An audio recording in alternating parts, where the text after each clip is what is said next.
नमस्कार मित्रों, स्वागत है आपका हमारे इस ज्योतिष शिक्षा के ज्ञानमय कार्यक्रम में, जिसका आनंद आप निरंतर ज्योतिष अध्ययन और कर्मकांड की शिक्षा से ले रहे हैं। हमारा प्रयास है कि आपके लिए हम नित्य नवीन और प्रमाणित जानकारी दें, जिसका शास्त्रों में विधिवत उल्लेख हो। आज हम आपके लिए बहुत सुंदर जानकारी लेकर के आए हैं। कुशाग्रहण, पूजा पाठ यज्ञ धर्म कर्म, यहाँ तक कि जन्म से लेकर मृत्यु तक कुशा का बड़ा महत्व है। कुशा हमारे संकल्प का साक्षी है। तो आज हम कुशा के विषय में आपको बताएंगे। कुशा का इतना महत्व क्यों है, कुशा की उत्पत्ति कैसे हुई और कुशा को हम कैसे ग्रहण करें और कुशा का प्रयोग कैसे करें, आपको इस विषय में बताएंगे। और इस वीडियो के अंत में आपको कुशा ग्रहण करने की विधि भी बताएंगे। कहते हैं धर्मेण हन्यते व्याधि, धर्मेण हन्यते ग्रह और धर्मेण हन्यते शत्रु, यतो धर्मस्ततो जयः। हमारे जीवन में धर्म की क्या आवश्यकता है? तो भगवत गीता में कहा गया है कि धर्मेण हन्यते व्याधि। यदि हम धर्म पूर्वक अपने आचरण को करते हैं तो व्याधियां नष्ट होती हैं। और धर्मेण हन्यते ग्रह, यदि धर्म पूर्वक हम अपनी दिनचर्या का निर्वहन करते हैं तो ग्रहों का दुष्प्रभाव भी अपने आप कम होता है। और धर्मेण हन्यते शत्रु, यदि धर्म पूर्वक हम कार्य करते हैं तो शत्रु तो होंगे, दिखेंगे, लेकिन कुछ कर नहीं पाएंगे। अर्थात यतो धर्मस् ततो जयः। इसीलिए हमको हमारे उपनिषदों में कहा गया है यतो धर्मस् ततो जयः। जहाँ धर्म है वहीं पर जय है और जहाँ अधर्म है वहीं पर पराजय है। इसलिए मित्रों, हमें हर परिस्थिति में धर्म का त्याग नहीं करना चाहिए। आज हमारे सनातन ऋषियों ने कुशाग्रहण के विषय में जो भी बातें हमें बताई है, हम उस पर आपको विधिवत बताने का प्रयास करते हैं कि कुशा का हमारे जीवन में इतना महत्व क्यों है। जब भगवती सीता इस धरती अर्थात अपनी माँ की गोद में समाई तो भगवान श्री राम उनको पकड़ने के लिए दौड़े। तब तक वो धरती की गोद में समा गई थी। कुछ शिखा के बाल उनके हाथ में आए और उन्हीं केशों को हाथ में लेकर के भगवान श्री राम को निराशा हाथ लगी। धरती माँ की गोद में माँ सीता समाहित हो गई। आज भी वह स्थान अत्यंत पवित्र बना हुआ है और उसी से कुशा की उत्पत्ति हुई। कुशा का महत्व हमारे जीवन में तब से और बढ़ गया जब कश्यप ऋषि की दो पत्नियां दिति और अदिति, दिति के और अदिति के प्रभाव से उनके जीवन में दो पत्नियां कद्रु और विनीता। विनीता से गरुड़ जी का जन्म हुआ और कद्रु से दैत्यों का जन्म हुआ। माताएं दोनों की अलग थी, लेकिन पिता उनके कश्यप ऋषि ही थे।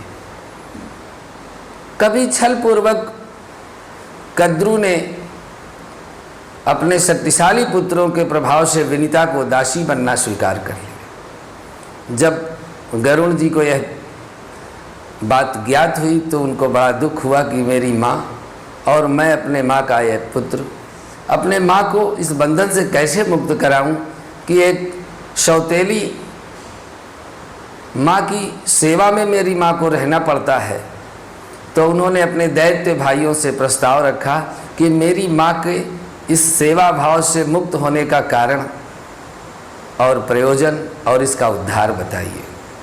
दैत्य भाइयों ने कहा कि मित्र, तुम भाई हो, इसलिए यदि तुम इस दासी भाव से अपनी माँ को मुक्त कराना चाहते हो तो आपका स्वर्ग में आना जाना है, वहाँ से अमृत ले आओ और हमको पिला दो। जब नागों की तरफ से यह प्रश्न किया गया तो भगवान के कथनानुसार गरुण जी इंद्र के पास गए, क्योंकि स्वर्ग में इंद्र का अधिकार है। इंद्र से कहा कि भाई देखो, मेरी माँ बंधन में है, हमको अमृत ले जाना है। इंद्र ने कहा भाई अमृत आप कैसे ले जा सकते हैं, अमृत पर देवताओं का ही अधिकार है। यदि दैत्यों ने भी अमृत ग्रहण कर लिया तो फिर वो तो हमारे देवलोक में भी कब्जा कर लेंगे। लेकिन बलपूर्वक गरुण वहाँ से अमृत लेकर के और भागे। इंद्र ने पीछा किया, लेकिन इंद्र गरुड़ का कुछ नहीं बिगाड़ पाए। अंत में गरुड़ और इंद्र के बीच में यह समझौता हुआ कि देखो भाई, हम अपनी माँ के रक्षा के लिए अमृत नहीं छोड़ेंगे। आप अगर अपनी शक्ति का प्रयोग करना चाहते हैं तो हम ये अमृत उनको दे देंगे और आप वहाँ से ले आइए। गरुड़ जी ने अमृत लेकर के और कद्रु पुत्रों को दे दिया। अमृत को पा करके नाग बड़े प्रसन्न हुए और नागों ने उस अमृत को कुशा के ऊपर सुरक्षित जगह में रख दिया। इधर इंद्र मौका पा करके जब वो स्नान करने के लिए चले गए कि स्नान से पवित्र होकर के अमृत ग्रहण करेंगे, इसी बीच में इंद्र उस अमृत को चुरा ले आए। जब वहाँ स्नान करके नाग गए, अमृत नहीं पाया, तो उसी कुशा को उन्होंने देखा कि कुशा के ऊपर अमृत रखा था, कुछ छींटें जरूर इसमें पड़ी होंगी। तो उस कुशा को चाटने से, इसीलिए सर्पों की जीभ दो भागों में बटी होती है। और गरुड़ जी ने अपनी माँ को उस बंधन से मुक्त करा दिया। तब से कुशा में अमृतत्व मिलता है। कुशा का मध्य भाग ही सबसे पवित्र माना जाता है। इसीलिए जब हम कुशा का निर्माण करते हैं तो कुशा का जड़ वाला भाग और पुच्छ वाला भाग एक में मिला देते हैं और मध्य भाग से ही कुशा के आचमन कराते हैं, क्योंकि कुशा का मध्य भाग ही सबसे पवित्र माना गया है। और उस मध्य भाग का भी जो बीच का हिस्सा है वह सबसे श्रेष्ठ है। तो मित्रों, यह कुशा हमारे जीवन में कहाँ कहाँ उपयोग आता है।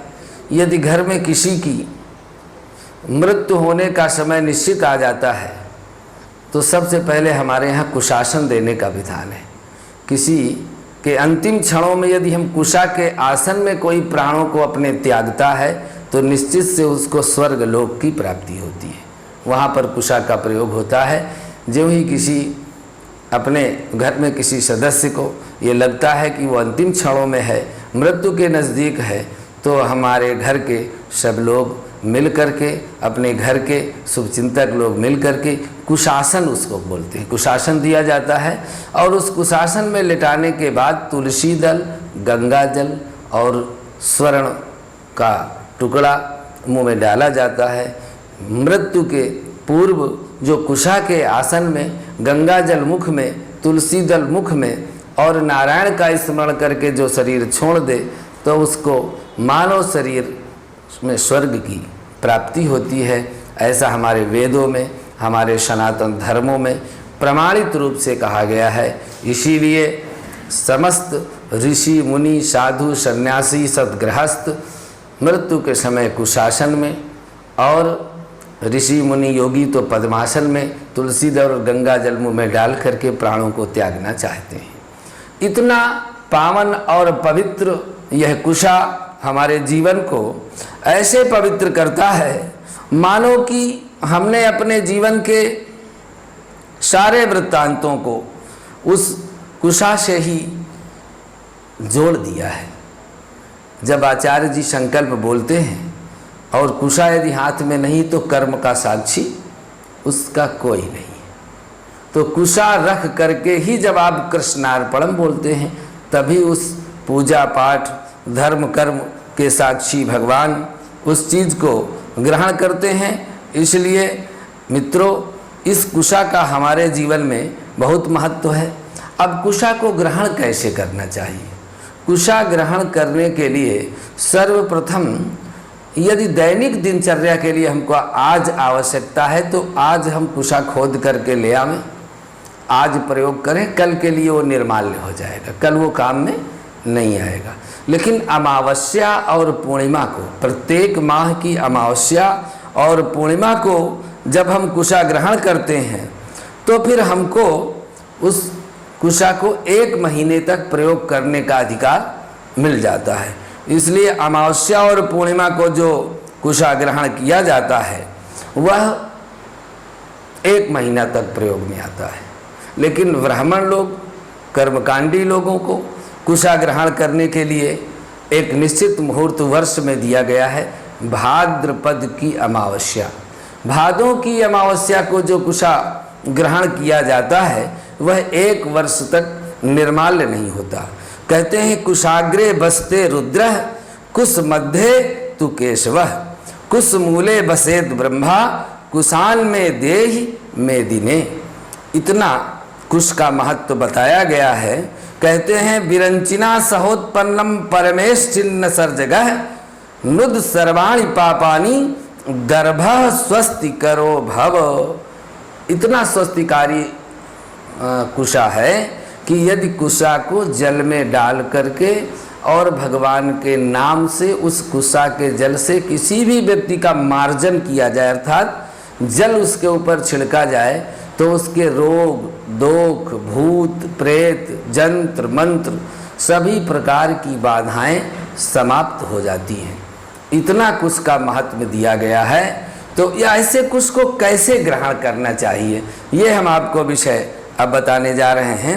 तो ग्रहण करने के लिए हमको सर्वप्रथम अपना नित्य कर्म स्नान आदि करके जहाँ जंगल में कुशा हो तो खोदने के लिए लोहे का कोई शस्त्र ले करके जाना चाहिए, क्योंकि कुशा ऊपर से काटा नहीं जाता।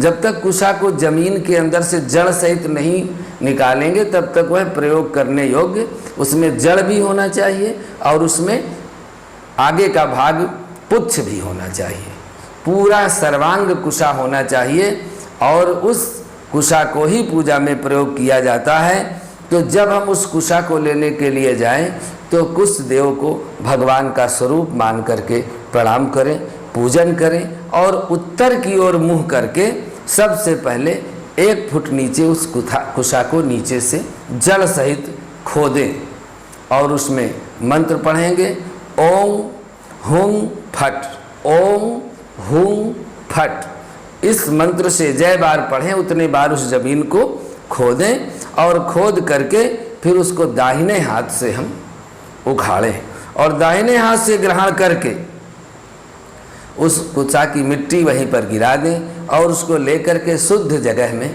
रखते जाएं। फिर उसको ला करके किसी नदी में, तालाब में, सरोवर में मिट्टी से अलग करके शुद्ध करके और धरती से ऊपर किसी शुद्ध जगह में हम उसको रख लें। उससे हम पवित्री का निर्माण करें, कुशा का निर्माण करें। और पवित्री किसी भी पूजा में आप बैठेंगे तो सबसे पहले अनामिका उंगली में, दाहिने में और बाएं में, एक में 2 कुश की और एक में 3 कुश की। जब तक आप पवित्र नहीं पहनेंगे तब तक आपको पवित्रता का अधिकार नहीं प्राप्त होगा, क्योंकि ये अनामिका उंगली भगवान सूर्य की उंगली है। भगवान सूर्य कर्म के साक्षी हैं।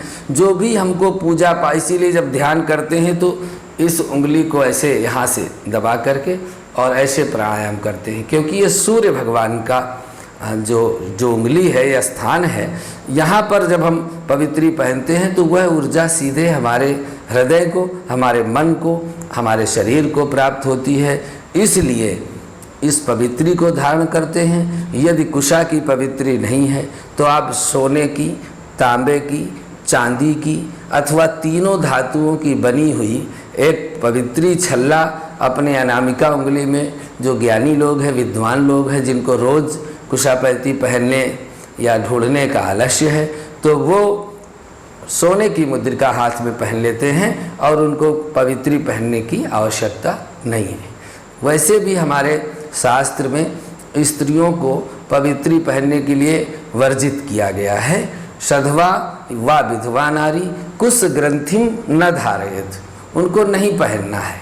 तो नहीं पहनना है तो फिर उनको क्या करना है? उनको मुद्रिका पहननी, सोने की मुद्रिका, चांदी की मुद्रिका, या तीनों धातुओं की, सोना चांदी तांबा मिला करके एक छल्ला बना लेते हैं और उसको पहनते हैं, जिससे रोज़ की दैनिक दिनचर्या में पूजा करने में हमको पवित्री की आवश्यकता नहीं पड़ती है। इसके अलावा कुशा का आसन, आसन कुशा का इतना श्रेष्ठ है, पूजा पाठ में जितने भी आसन बताए गए हैं उनमें सबसे श्रेष्ठ आसन होता है कुशा का आसन। इसीलिए जब कुशा के आसन में हम योग, ध्यान, प्राणायाम, पूजा करते हैं तो उसका पूरा का पूरा 1000 गुना फल हमको प्राप्त होता है। लेकिन यदि हम कपड़े के आसन में बैठकर पूजा करें तो पूजा का फल क्षीण हो जाता है। कुशा का आसन न मिलने पर हम ऊनी आसन में बैठ करके पूजा कर सकते हैं। ऊनी आसन के ऊपर हम कुशा का आसन डाल करके पूजा पाठ कर सकते हैं, लेकिन कुशा के आसन के ऊपर कोई दूसरा आसन बिछाने का निषेध है। ये कुशा का महात्म्य है। और भी जानकारी इस कुशा से संबंधित आगे भी आपको देते रहेंगे। आज के लिए बस इतना ही। नमस्कार।